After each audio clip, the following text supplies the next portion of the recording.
Hello and welcome to the video series on how to publish ebooks to Amazon Kindle. Now, keep in mind that you have a lot of other things that you can publish to Amazon Kindle. For example, blogs, newspapers, magazines, and so forth. Now, in this particular video series, I'm going to primarily focus on ebooks. But keep in mind that you can pretty much you can use this video series to publish other types of digital formats like blogs and things like that. All you do is basically upload it, I think, in a different format, but the process and everything else is pretty much the same thing. With that said, let's go ahead and get started. Now, what I want to do is begin with a quick overview. Now, in this quick overview, I want to talk about the 6 videos in this particular video series. I'm going to talk a little more about them so that you can get a good understanding. Then we're going to move on to talk about the tools that you're going to need and that we're going to use so that you have the tools ready before we actually implement the actual system. So video number 1, of course, is this particular video.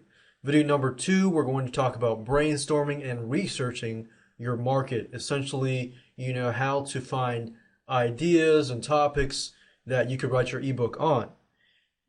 And then how to figure out whether it's going to be profitable or not. Because remember, you can do as much brainstorming as you want, but if you don't do the proper research to make sure that there is indeed a hungry market of buyers for that specific niche, then you're really creating all this for nothing.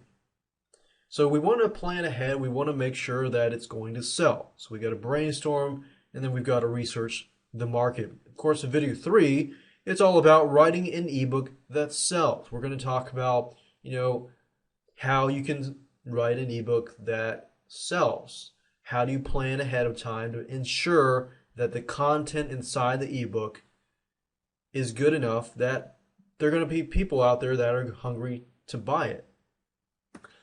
And of course, in video number 4, we're going to talk about formatting your ebook. Now, with Amazon Kindle, you don't have to get really fancy, but there are a few things that you need to pay close attention, like how to format your ebook, starting it out, writing it with Microsoft Word, and then converting it to HTML format, things like that. Now, don't get worried. You really don't have to know HTML or the programming language or anything like that. We're actually going to use some free tools that you can use that are fairly easy to use.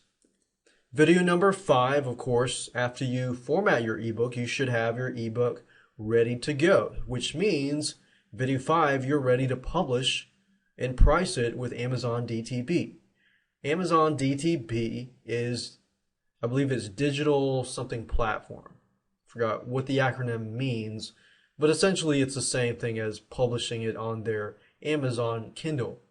A very, very easy process to implement, and I'll show you that in that particular video.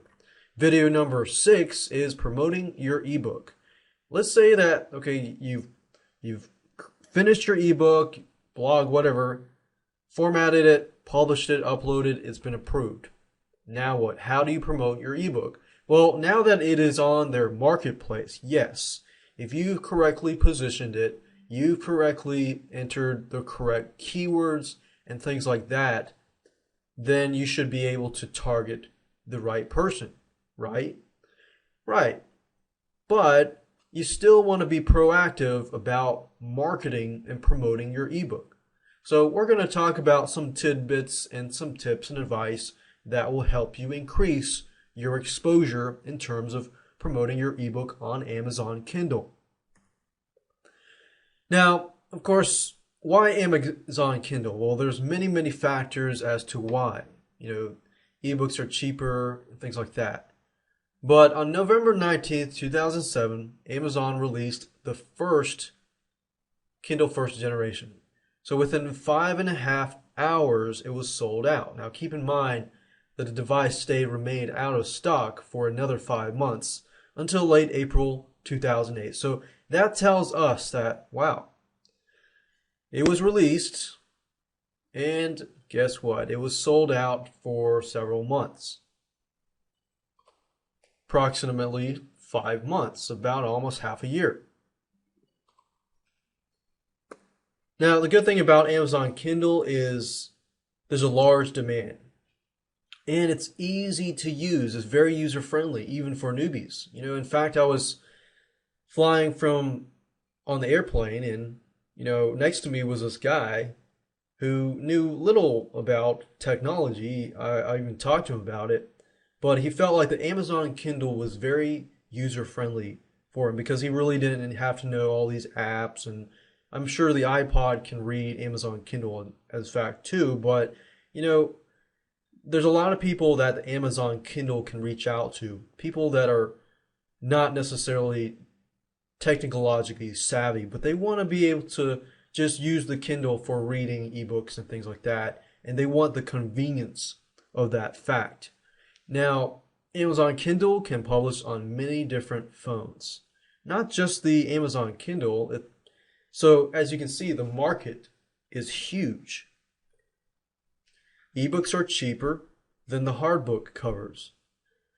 A lot of places that sell, hardcover books, people can get the ebooks a lot cheaper on Amazon Kindle. But of course, you got to keep in mind that with Amazon Kindle, you got to buy a $100 machine or $100 product before you can actually buy the ebooks. But just keep in mind that in the long run, ebooks are often cheaper than hardcover books.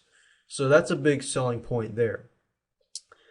Now let's talk about the tools that you are going to need to be able to implement this system and publish your ebook onto Amazon Kindle. First, you're going to need Microsoft Word or OpenOffice because you're going to need to be able to create doc files and then, of course, convert that into HTML format. So I personally would recommend Microsoft Word. OpenOffice is free and it is out there. You can use it. I personally use Microsoft Word, which is widely used already. And then you're going to need an HTML editor, especially if you want to edit the HTML and things like that. You can convert a Word document into HTML format, which is fine. But with an HTML editor, you have a little more leeway as far as the look of your end product. Because Amazon Kindle does allow images and things like that. Amazon likes HTML files. There's nothing fancy about the tools that you're going to need. In fact, you don't need to go out and pay any money. We're going to use a software called MobiPocket Creator, which basically allows you to convert your HTML files, I believe, and then protect them and things like that. Now let's talk about content guidelines. Essentially, what does Amazon allow you to do and what does Amazon not allow you to do? Now, most of this slide is going to be made up of things that Amazon does not allow. For example, they do not allow pornography. They do not allow offensive material, illegal items, stolen goods, recopied media. I think that's pretty much self-explanatory that, most sites don't allow illegal stuff or pornography or adult material. What about the public domain? What about public domain material that you can, use? Well, according to Amazon, they do allow that, but they may require you to provide proof, that you have copywritten some of that material.